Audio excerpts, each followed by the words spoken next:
So now it's my great pleasure to introduce Dr. Vijay Kumar, who is the Dean of Penn Engineering.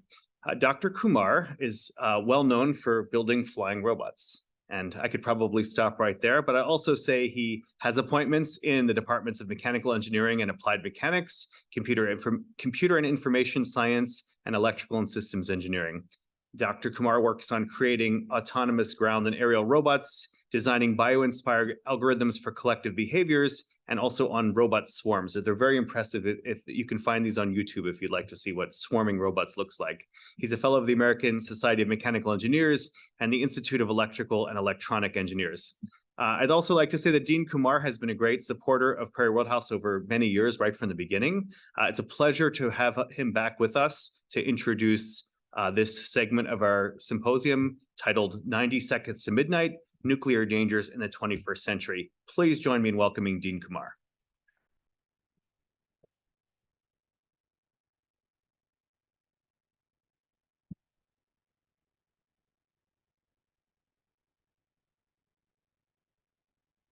Thank you, Michael, for that kind introduction. It truly is my pleasure and honor to be here today to introduce this keynote session of the Perry Worldhouse Global Order of Colloquium on Nuclear Policy. So in my opinion, this colloquium is confronting an issue that I think is front and center today and transcends all kinds of boundaries, national boundaries, ideological boundaries, academic boundaries. And of course, the issue we're talking about is the looming specter of nuclear warfare. And the crisis in Ukraine has done many things, but one thing it's done is really shine the spotlight on existing tensions, the roles and risks and ethics of nuclear weapons in our modern world. Today, over 13,000 nuclear warheads are spread across 9 countries. This is a truly staggering number. But it's also chilling for me to reflect on the advances in nuclear technology. The destructive power we have in these weapons is up to 80 times more potent than the bomb that Oppenheimer created and the bombs that devastated Hiroshima and Nagasaki. And such an arsenal is capable of just reshaping our entire civilization.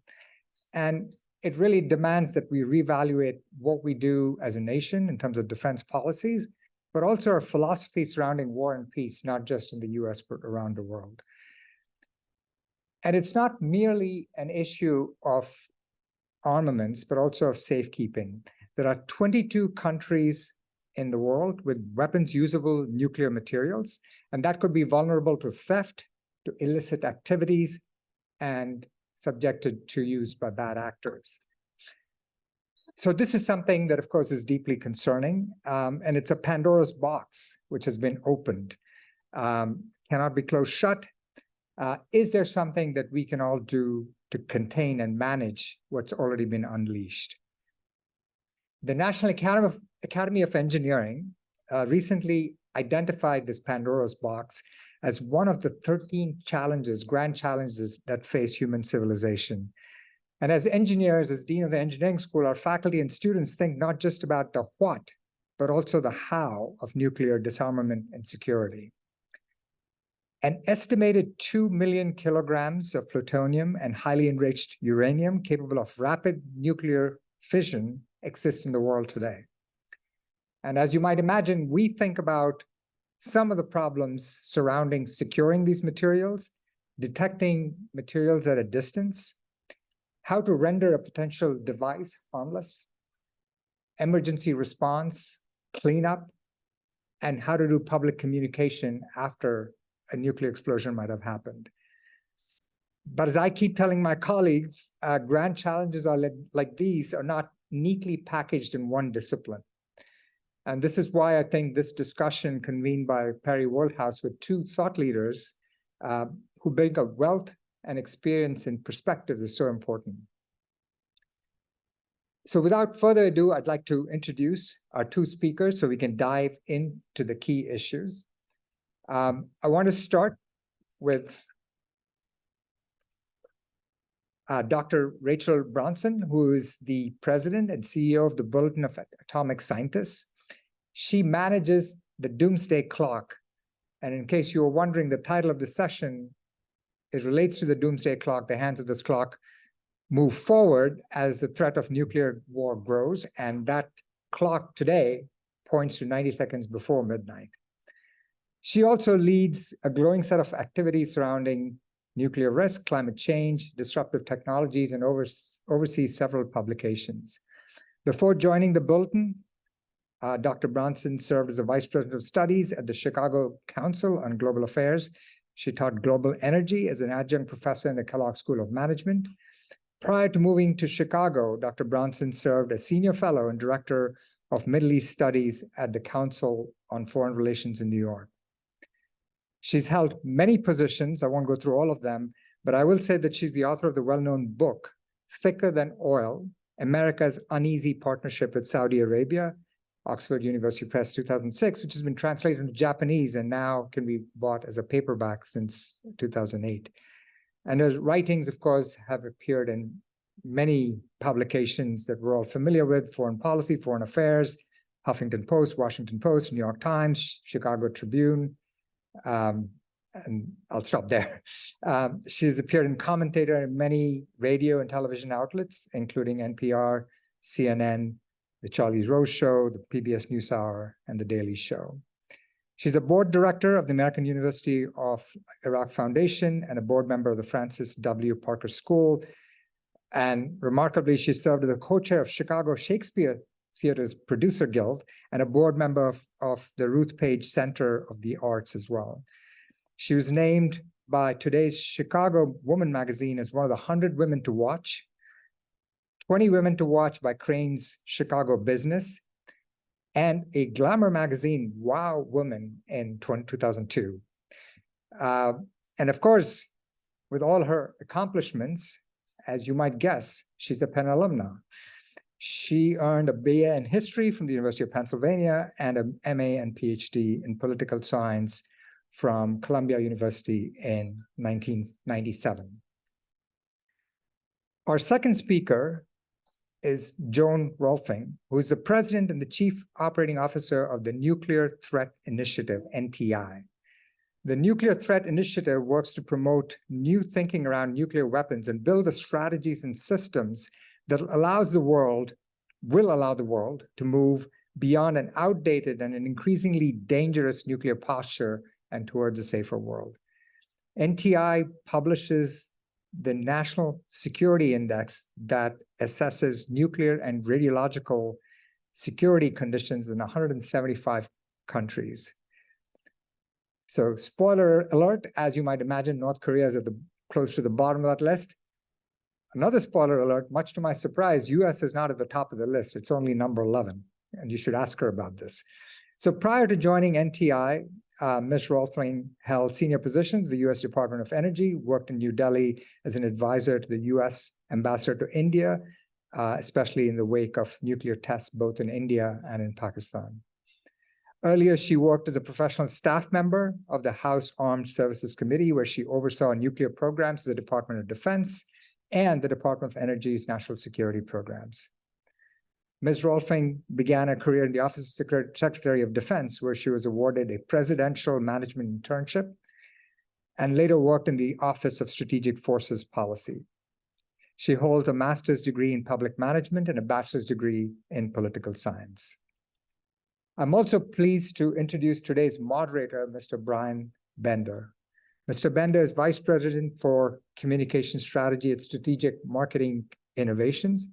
He's an experienced journalist and communicator who has covered the defense budget, government acquisition, climate security, nuclear arms control, and aerospace, shipbuilding, and tech industries.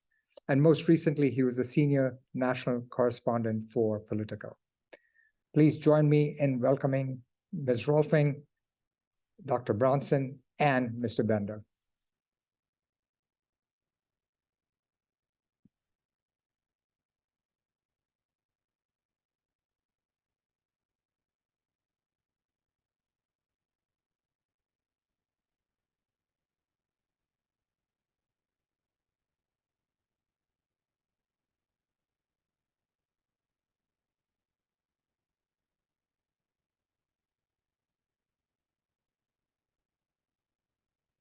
Hello, everyone.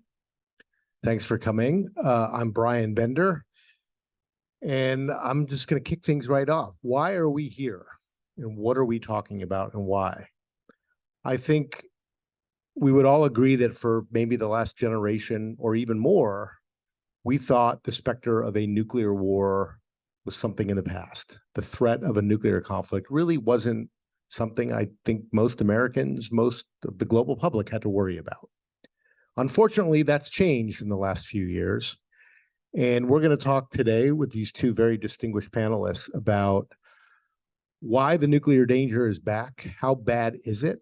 What are some of the complicating factors that make the nuclear picture more complicated, less clear, and more dangerous? I think the war in Ukraine served as sort of a stark reminder that there are global powers with nuclear weapons, some of which Russia, in this case, is willing to put on the table as a possibility of something they could use to get their way. And I also don't want to just diagnose the problem. We've done that a lot the last couple of days, but also talk about what we can do about it. What are some of the steps that the American government can take, international organizations, NGOs like yours, what you're doing to try and sort of turn back the clock, if we can, to a place where we're in a much more stable situation. And speaking of clocks, maybe that's a good place to start, Rachel. So the Bulletin has been winding the clock, so to speak, since the beginning of the nuclear age. And it is now closer to midnight than it's ever been. Walk us through a little bit about what the clock is, but also what factors into how you determine how close it is to midnight, how closer we are to annihilating ourselves. Well, thank you. Thank you for the question. Thank you to Tom and Dean Kumar. Thank you. I'm delighted to be at Perry Worldhouse. I'm a Penn grad, go Quakers, so happy to be back. Love walking up Locust Walk. And it's nice to see friends and new freshmen who are here at Penn. And hello to those on Zoom. So we're at 90 seconds to midnight. The Doomsday Clock was created in 1947. It first moved forward from 7 minutes to midnight to 5 minutes to midnight in 1949, when both the US and the then Soviets had tested their, or 40, excuse me, they moved forward in 49 when the Soviets tested their atomic bomb, and moved forward again in 1952 when the US and the Soviets had tested hydrogen bombs. And it's been moving forwards towards and away from midnight ever since. So 90 seconds is the closest, and we just moved it in the past year from 100 to 90 seconds. So why, and is it really that dangerous? The Science and Security Board of the Bulletin of Atomic Scientists sets the clock every year. You can see who they are on our website. We consider existential threats. So every year I start the conversation asking them, is humanity safer or at greater risk this year compared to last year, and this year compared to the 75 years or so we've been setting it? In 2007, climate was added, and we've been adding additional topics in our consideration. But nuclear weapons have been at the base of the measurement, and still, when we look at that measurement of existential risk, it's primarily nuclear risk and climate change. So is it true that it's more dangerous than the height of the Cold War? Our Science and Security Board says yes. So why is that?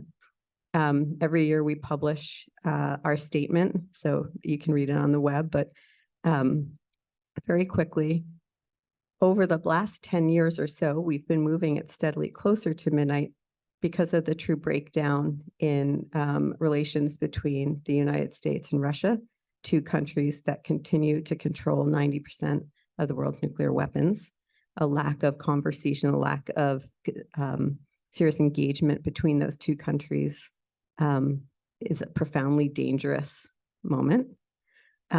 We have been moving it steadily over time closer to midnight because of the huge investments that have been going into nuclear weapons.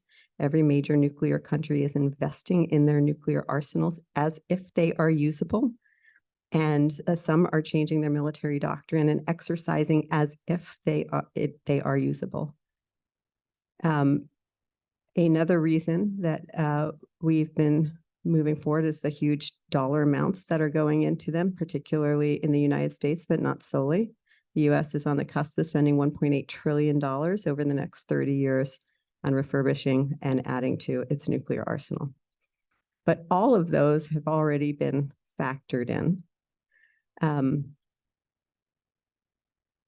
Another issue is, and we'll talk about all this, is the deterioration of the arms control landscape. There's one left that continues to constrain the US and the Russians, but we have been dismantling the arms control environment over the last certainly number of years, but you can probably pin it to the last treaty signed in 2010.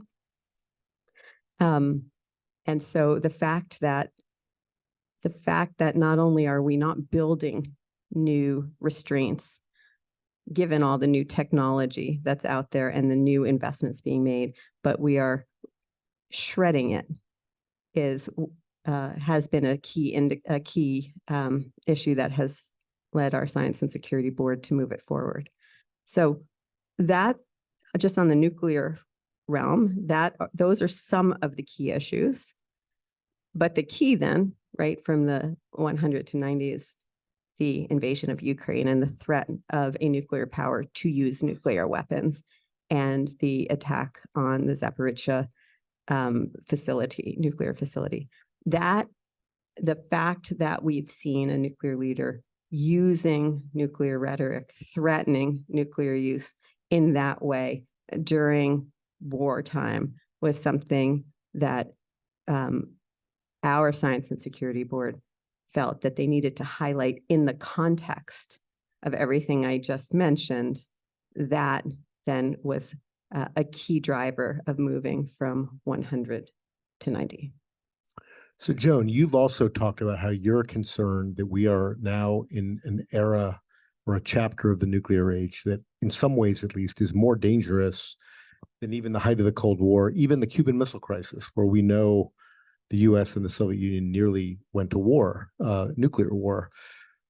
Walk us through, from your point of view, the factors. What's different about this era, the players, the pressures, the state of the geopolitical situation that makes it more dangerous? I think that surprises a lot of people. It surprised me when you said that.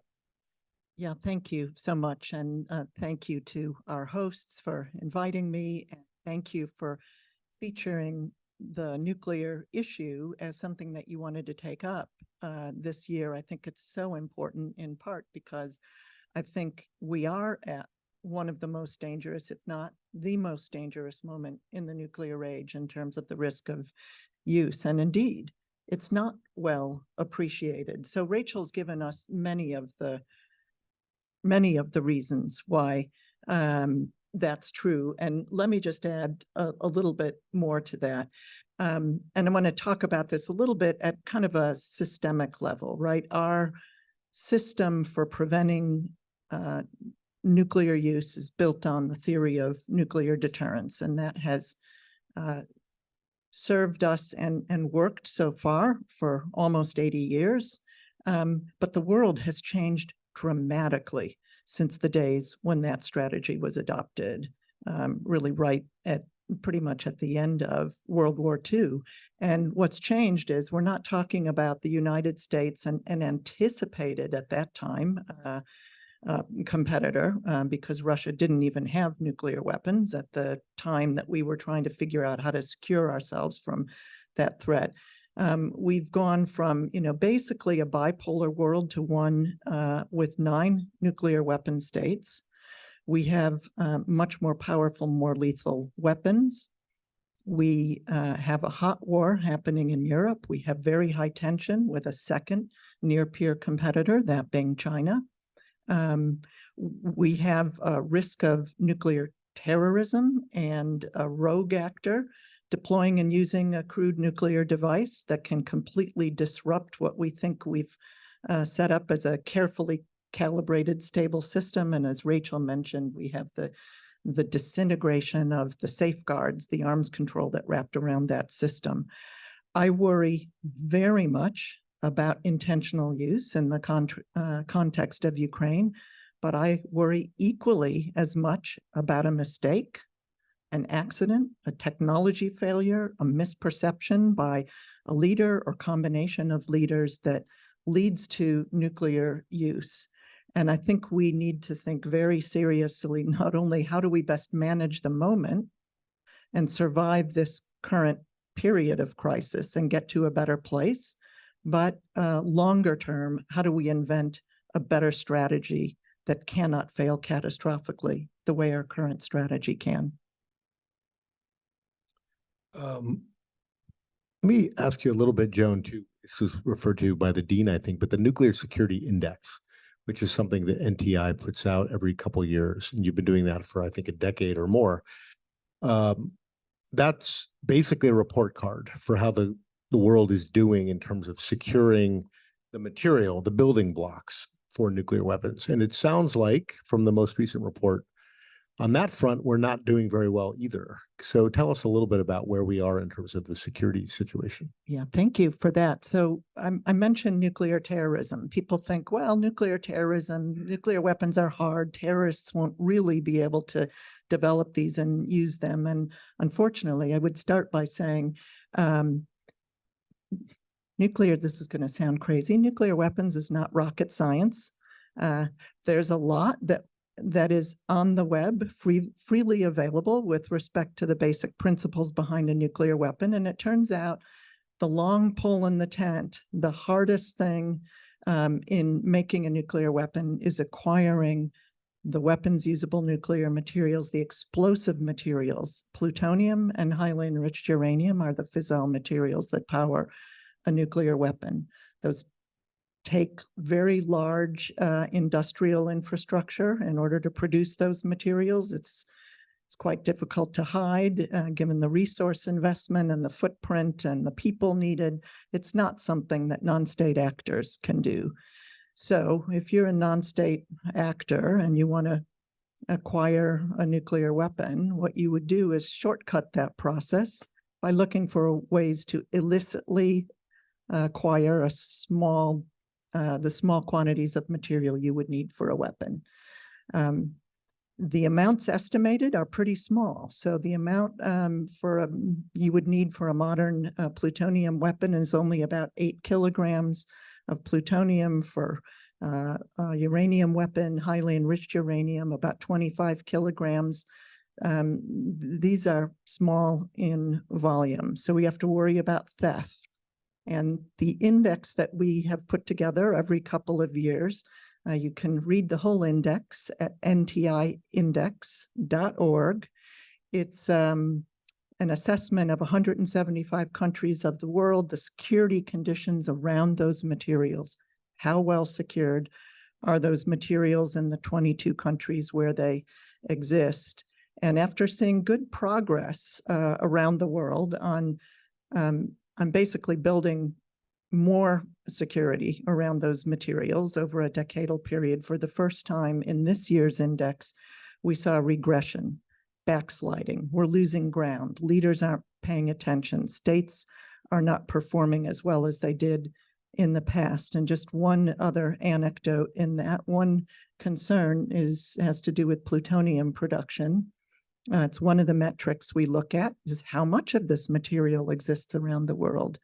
And we've seen an increase over the last 3 years by 17,000 kilograms of separated plutonium around the world. That's enough for 2,000 additional weapons.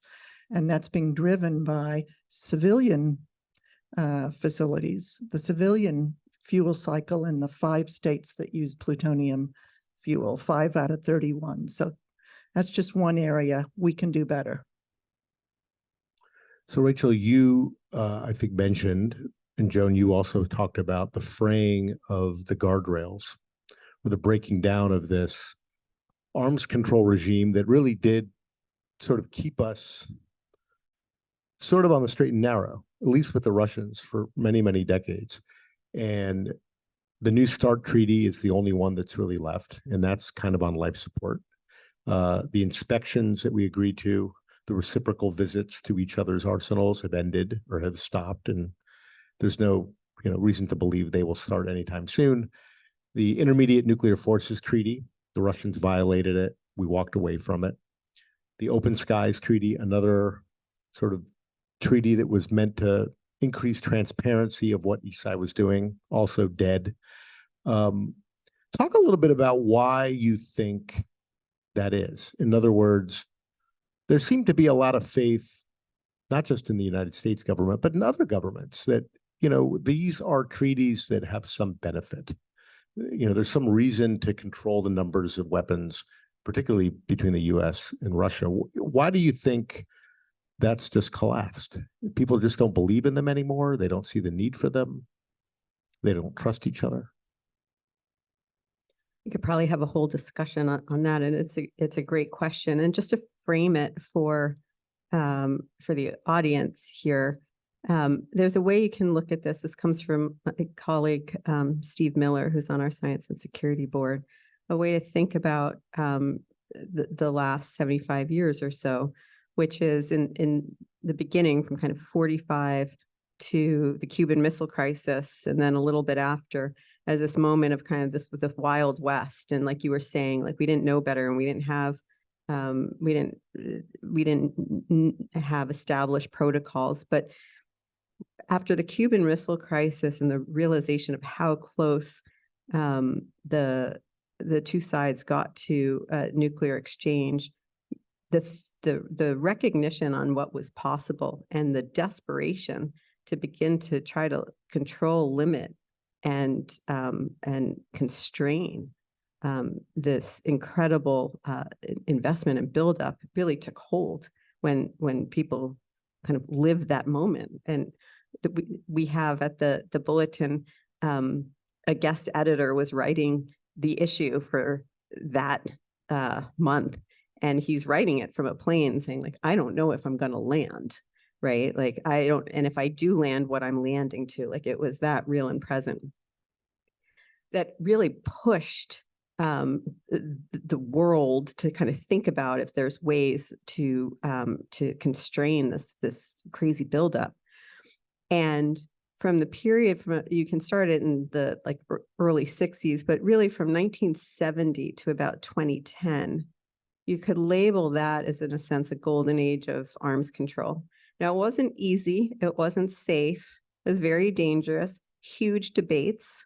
So it wasn't, not to be Pollyannish about it. But between 1970 and 2010, you had a forward direction of trying to figure out how to constrain both and all parties. And you had, as you're talking about, the delegations back and forth, the lying, the cheating, the verification, trust but verify, all of that. But it was in conversation with the recognition that eventually comes that these weapons should never be used. And so your question is really up until 2010, which may be striking to some in the audience, but you do have the Obama administration and Medvedev at the time agreeing to limit, put limits on both sides. You have the end of the Cold War in the midst of that, which is very helpful, but part of this process, right, where we go from about 70,000 warheads across the globe down significantly. By 2010, the consensus, the domestic consensus, the belief that these can do much anymore, that they're beneficial to both sides, that both parties, if it's the US and the Russian, have vested interests, getting to get chipped away. And the world is changing very quickly, new technologies and new weapons. And we were talking about the 9 states and are investing differently. And so the world begins to change around it. And we were talking about earlier, some key issues are the Russians are beginning to really invest again in their nuclear arsenal and they're beginning to exercise their troops as if nuclear weapons can be used. The US is eventually responds to that, that's what an arms race looks like, begins to make commitments to invest significantly. We see the Chinese policy beginning to change. Pakistan at the moment becomes the fastest growing nuclear arsenal on the planet, right? Like there's things happening, and fast forward a few years, you get the first Russian invasion of Ukraine as they move into Crimea. So it's harder and harder to defend negotiations. It's harder and harder to defend them. And it's at a moment at the end of the Cold War where I think people around the world said, we did it. We marched in Central Park. We marched in Europe. We marched. We made it clear to our leaders that they wanted a different future. And the wall came down and the Cold War ended. And I think there was also a very understandable belief that people had done their job and the leaders were just going to tie the bow on it and put it away. But like crime and poverty, it's always there. These weapons are always, and if we don't pay attention to them, they get worse and they come back because of these changes. So that's a long answer to a very important question, but I think now it's very hard to argue on behalf of arms control without appearing weak. And I know, Joan, you have some thoughts about that arms control should not be seen as instruments of weakness, but they are by definition important to national security. Well, Joan, maybe you can talk a little bit about what we do about it. In other words, I think there's been a lot of criticism that the US is still sort of frozen in this old thinking about nuclear weapons and what their role is and why we need X amount, and we need to modernize our arsenal, and we need to have the best, the baddest, so that we could compete with the Russians and now with the Chinese and potentially others. But if the world has changed, then arms control needs to change too.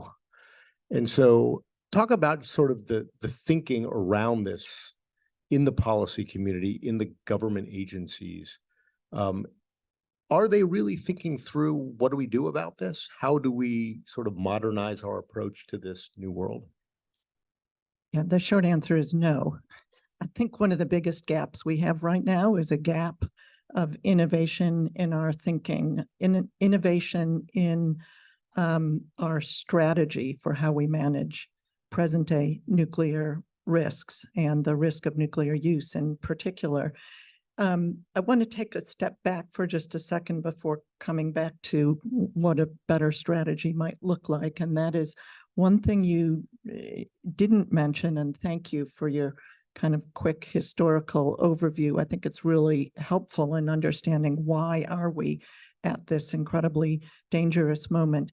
The strategy that we are using to prevent nuclear use is nuclear deterrence. Basically, it's a competitive strategy where we're threatening the use of a nuclear weapon, threatening retaliation in order to prevent use of a nuclear weapon. It is both competitive and annihilation based, and therefore riddled with risk. It's extremely dangerous because if the strategy fails for whatever reason, either because we've decided intentionally, we being one state or another, to use a nuclear weapon, or we blunder into use, or an accident happens, the world will pay a very heavy consequence. These are potentially existential weapons, especially if used at a very large scale. So I do think we can do better than that.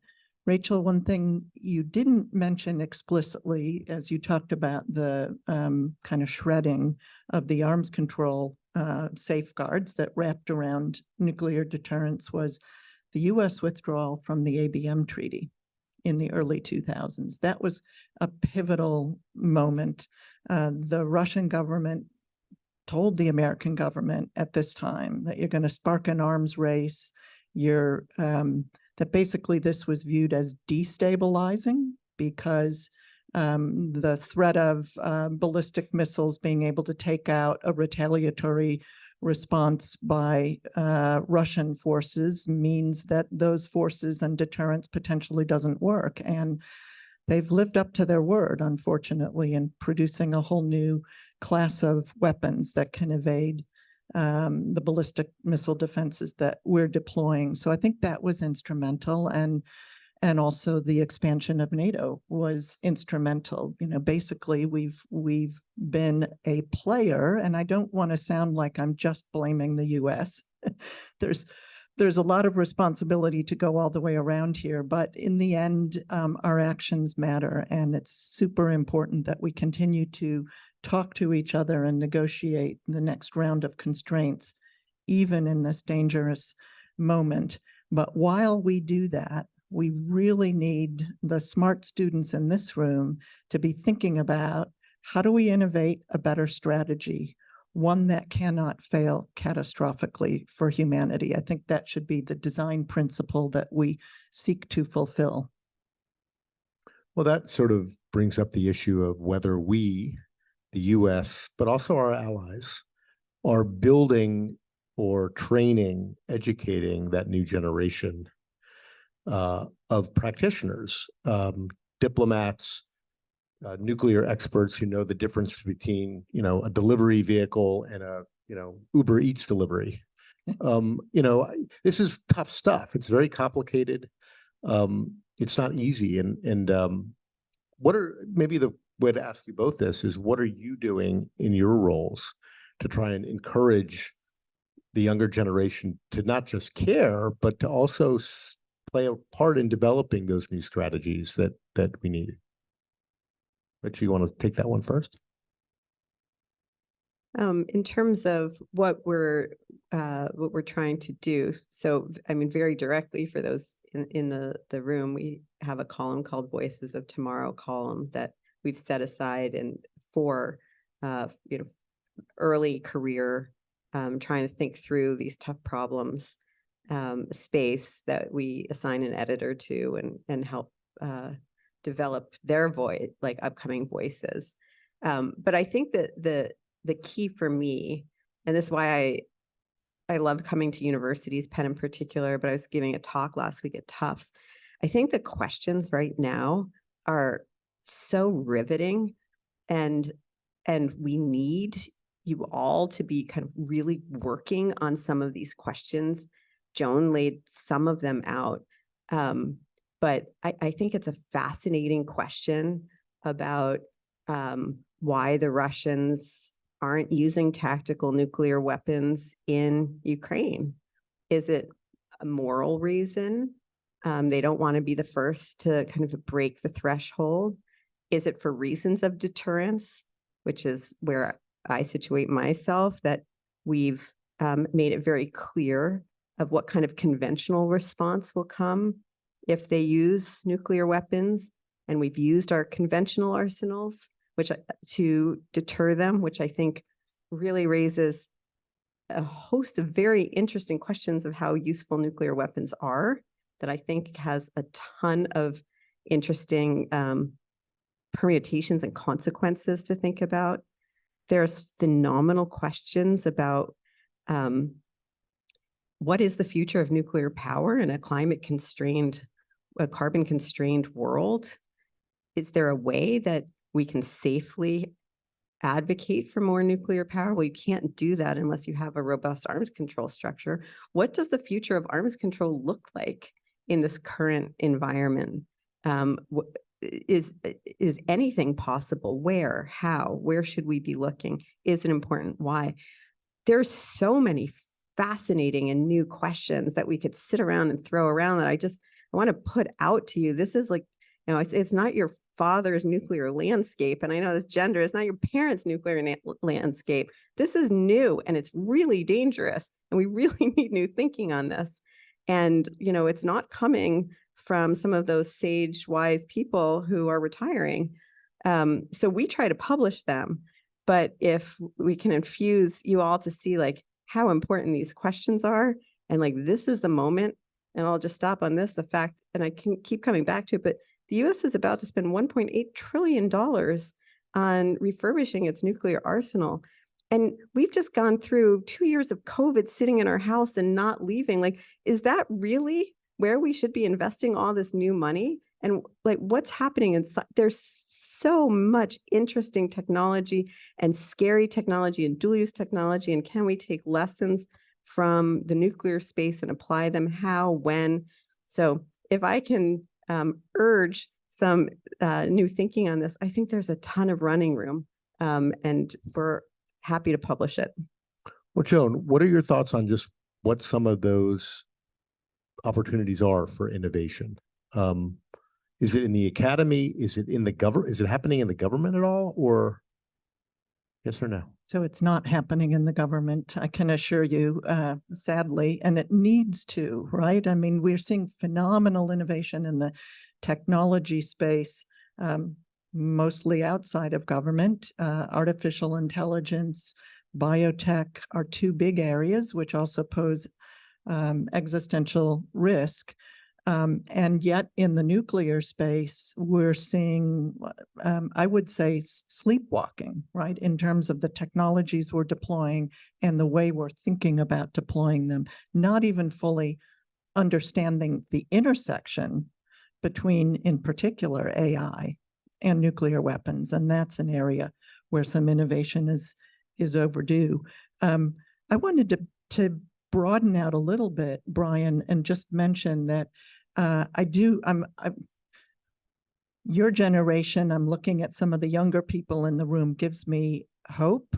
Which is not to say I abdicate all responsibility for my role in where we are, but we need to kind of create a way to bring you into this field and create and sustain career paths. And that's actually a barrier outside of the government and to some extent inside of government to creating the kind of innovation that we need. And kind of three metrics I'm going to give you to quantify that. 9 billion, 3 billion, and 50 million. So the 9 billion is an estimate of the amount of philanthropy being invested in climate change and climate solutions. 3 billion is actually, it's more than 3 billion, is the amount of money Nike spends on average just for its advertising budget, its global advertising budget. 50 million is an approximation, a best approximation of the amount of funding across the entire civil society community for nuclear work, including universities.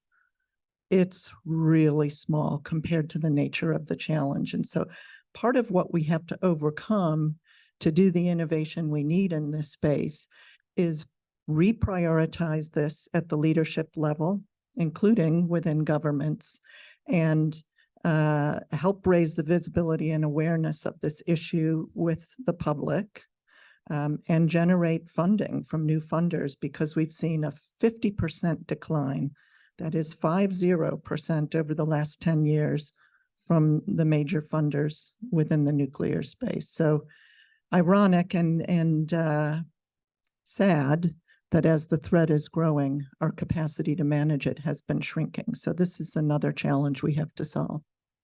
So before we maybe go to the audience for some questions, I wanted to quickly touch on something that I think we would be remiss not to.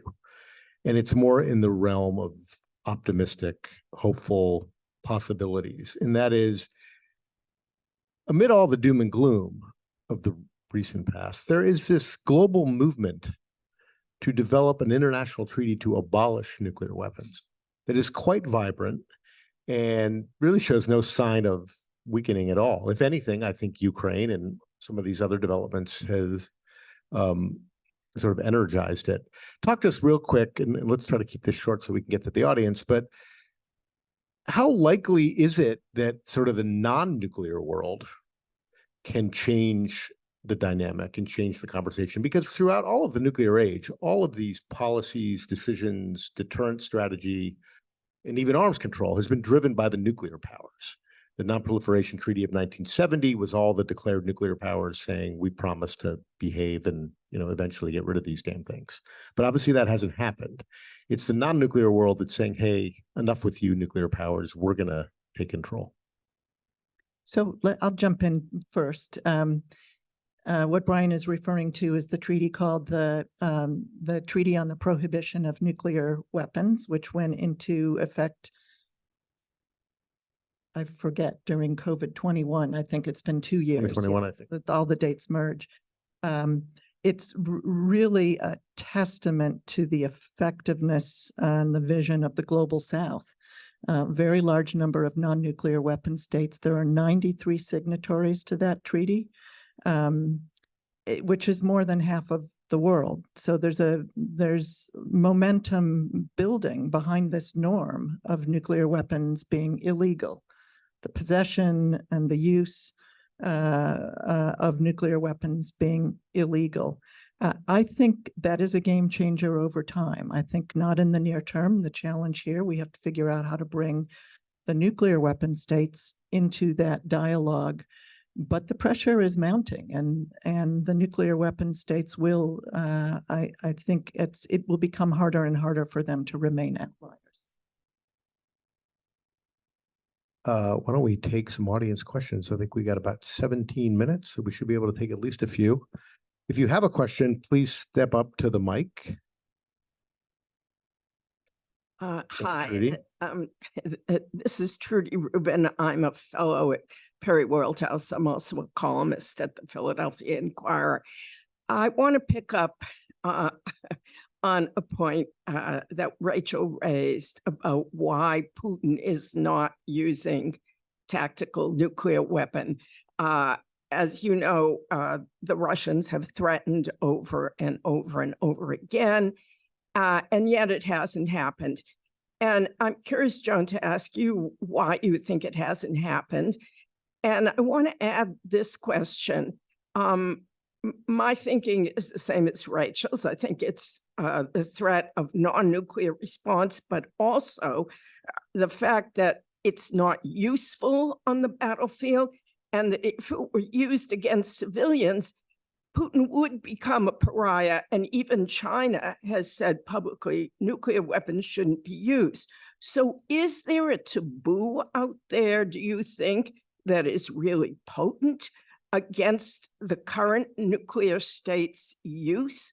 Why do you think Putin, let me start with Joan, and I also want to ask Rachel, why do you think Putin hasn't used them? So the short answer is I don't know. And I can't speculate. And I can't read Putin's mind. I would like to hope it's because he understands the potential consequences would be very bad for Russia.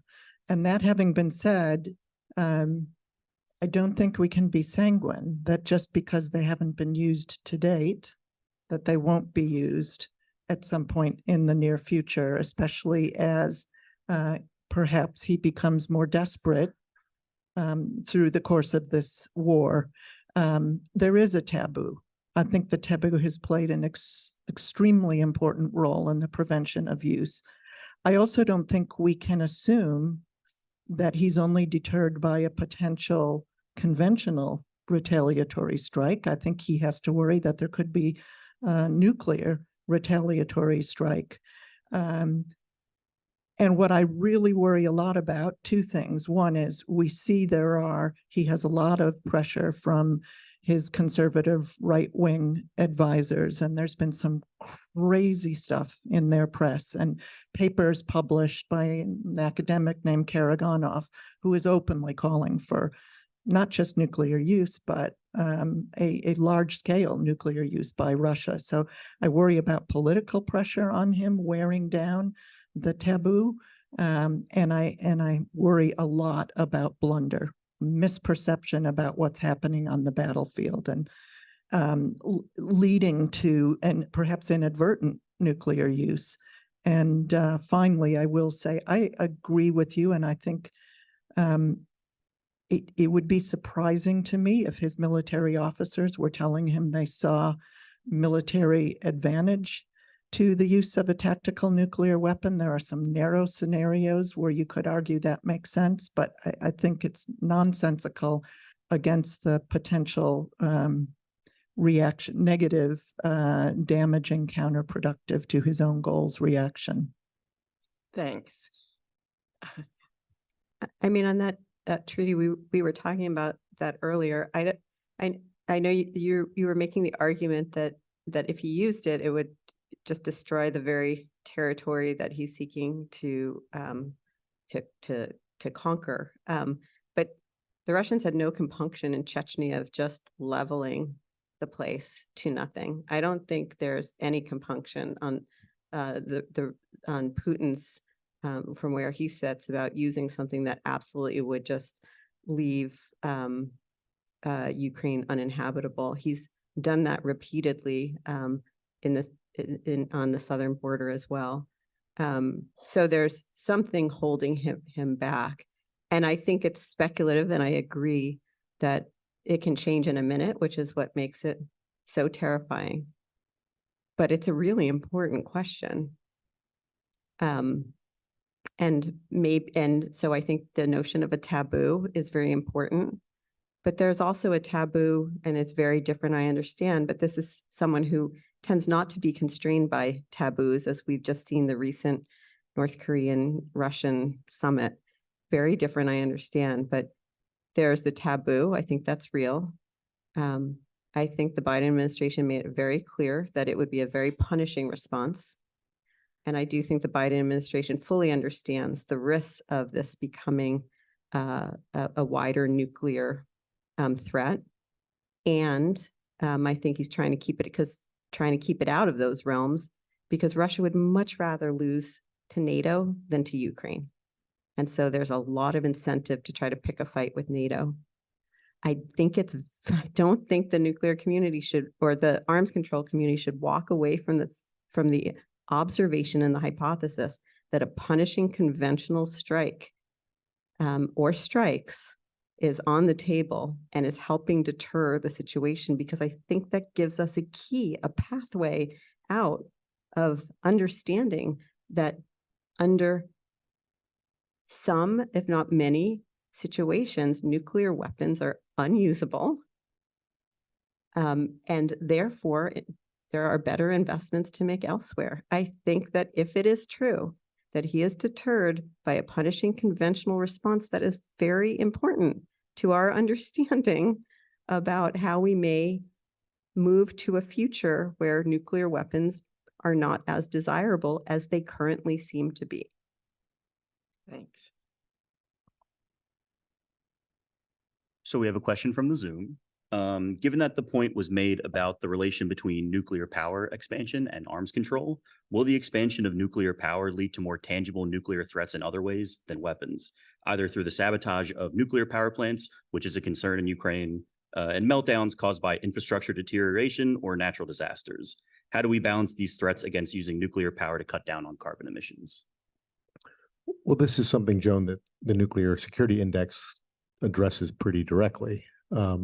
All of the different ways that more material to be made into a doomsday bomb, or even just, as the question alludes to, attacking a nuclear site, a nuclear power plant. So I would observe a couple of things. First of all, I do think an expansion of nuclear power is necessary, and in fact could play a critical role in helping the world meet its net zero goals by 2050. And so the challenge here is to figure out, how do we do that while maintaining the safety and the security of those facilities? And there's some real opportunity here, because we have a whole new generation of reactor technologies coming online to help us address the climate change problem. And therefore, we have an opportunity to do some redesign of the safety and security procedures around those new reactor types. And we ought to build in the security from the outset. Zaporizhzhia nuclear power plant in Ukraine has opened our eyes to a different type of threat. And we also, in the Nuclear Security Index, have looked at sabotage risks. I would say here we very much support the leadership of the Director General of the International Atomic Energy Agency, Rafael Grossi, and the principles he's published for ensuring that nuclear reactors that may be operating in war zones in the future can continue to operate safely. And so I think we've got to, and by the way, I will also say, and this is a note of optimism, and in a very difficult subject area, because of Rafael Grossi's leadership, his agency now has an on-site presence at Zaporizhia and have helped to stabilize that facility, which is crucial, and hopefully that will hold. Yeah, when the attacks happened on the plant, I was talking to our editor-in-chief at the time, and we're like, well, what are the lessons that are going to be learned from this, right? Because coming into just days before that, the stranglehold that the Russians had on European energy supply was pretty significant. And there were a number of decisions the Europeans took to tie themselves into a more a tighter relationship with the Russians, which had to do with pipelines, but also reducing their reliance, Germany first and foremost, but France too, on nuclear power. And so it seemed that with the invasion of Ukraine, an obvious answer for the Europeans was a higher investment in civilian nuclear power plants. And then with the attack on the plants, that the notion that they weren't sacred, they would be used as horrific landmines in some ways on territory, would clearly then lead decision makers away from a greater reliance on nuclear power, which is something, again, in a carbon constrained world, you may want to have more of. But then there we see the UK and others starting to really invest in their own nuclear power. So I think this is a fascinating place for you all to be working on this, studying this. What I do know, this comes from Rob Sokolow on our Science and Security Board, we can't be trading one existential threat from another, right? We have real existential threats around nuclear weapons and the waste that power plants produce, and we also have a climate crisis.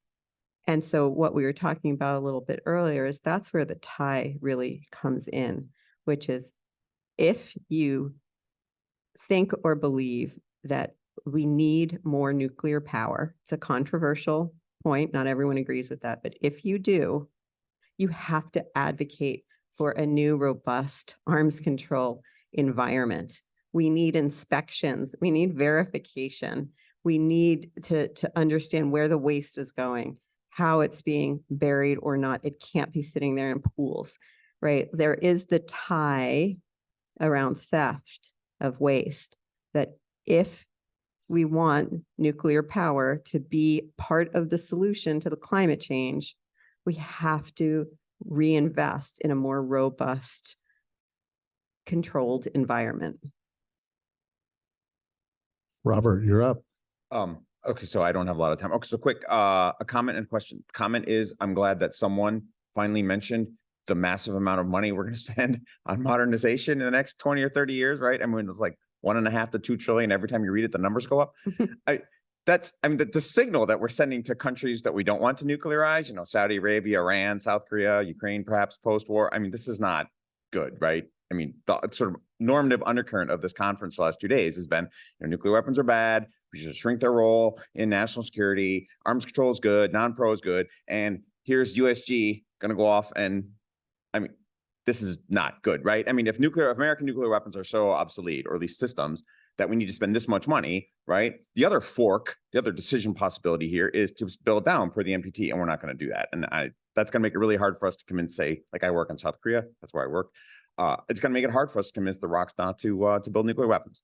That's sort of my first comment. I'd be curious to see what you guys think about that. And my second comment is what you think the world would be like, what do you think the response would be like the day after if the Russians did use a tactical nuclear weapon or several.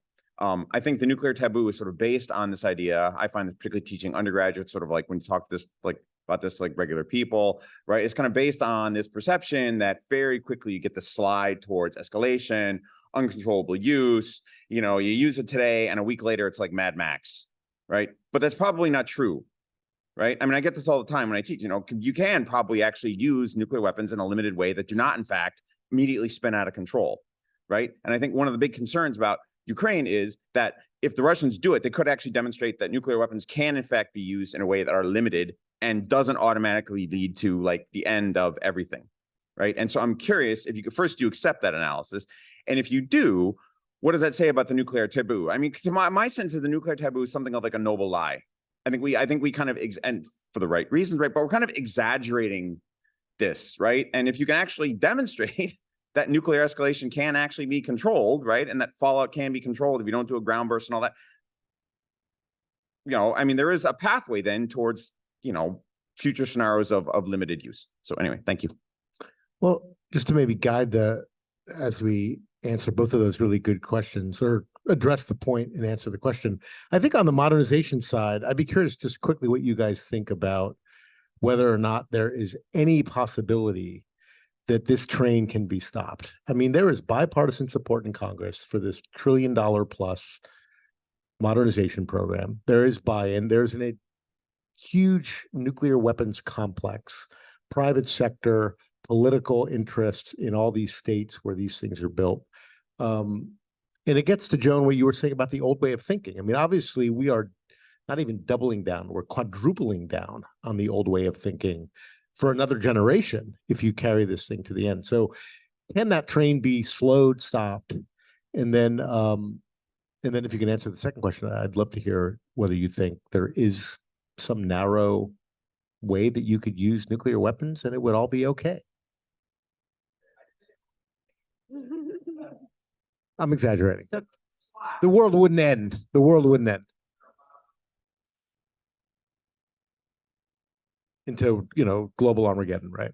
So can the train be stopped? Yes. Will the world change? Yes. And the day after is not the right metric, I think, but I'll come back to that in a moment. Can the train be stopped? This inertia behind nuclear modernization? I would say not immediately. I mean, I don't see any signs that there's a prospect something's going to change tomorrow or next month or even next year. But we're talking about the 30-year time frame. And I think it's entirely possible, and a lot of it will depend on how we manage the next few years, whether we can create opportunity or whether we limit opportunity. What kind of we're at a fork. Which trajectory do we want to put ourselves on? The reason I don't think the day after is the right metric for measuring the long-term implications of a tactical nuclear use is that time frame is too short. If we're lucky enough to prevent a significant escalation in real time, and I do think it's going to take both skill and luck to manage that, I think the longer-term effects we have to look for is what are the implications for the prevention of proliferation to new states who may suddenly perceive these things to be usable and useful in warfare. And the more nuclear states we have, the more nuclear weapons we have, the more competition, the more tension between states, and that will persist until the world and human nature changes fundamentally, the higher the risks of nuclear use that may not be contained and constrained the next time. So I think it would be a very bad thing if it happens, even if we somehow manage to avoid Armageddon in an initial nuclear use. I think I would add to help you respond to those who say, look, they could be used and it could be limited. In the war games that are played out time and time again, it never stays limited. And that's what's terrifying. We don't know. We don't know. And that's why I think it's interesting. Well, what the Biden administration is trying to do, this is where his coming out of the Cold War, he has the understanding about what really is at risk. And he's trying to make it very clear that the response will be punishing and non-nuclear. But then the question is, when should we, God forbid, respond that way? And then he uses another tactical nuclear weapon, and then we respond again. And then he uses another one. At what point does NATO decide that a non-nuclear response let me make that in the positive, because I'm going, at what point do they feel compelled to meet the threat directly? And so that's what's so terrifying, in that, yes, you can imagine a tactical nuclear weapon being used only once, and the response will be devastating conventionally. But in all of the wargaming, it eventually escalates into a significant nuclear exchange. And so that's what's so terrifying. We don't know. And back to where Joan started us all on this, is the design that we're operating in has such catastrophic risk associated with it, because we don't know what happens. So I think with that, we're going to close out. I was hoping to end on a more positive note. Consider the subject. We tried. Well, thank you so much to all of our distinguished panelists. You can see we're just getting warmed up, and this has been really a terrific conversation and a terrific contribution to this really important event. So thank you again. Let's thank them. Yes. So you both brought up the treaty to ban nuclear weapons. And so for those of you that are interested in the treaty to ban nuclear weapons, tomorrow at 4 p.m., we will continue this discussion, and the session will be called A World Without Nukes, How a Treaty Seeks to Ban All Nuclear Weapons. And Her Excellency Ambassador Elaine White will be our guest here, and she's one of the people responsible for negotiating this treaty. So hopefully all of you will come back, same place, same time. But once again, let's thank our speakers.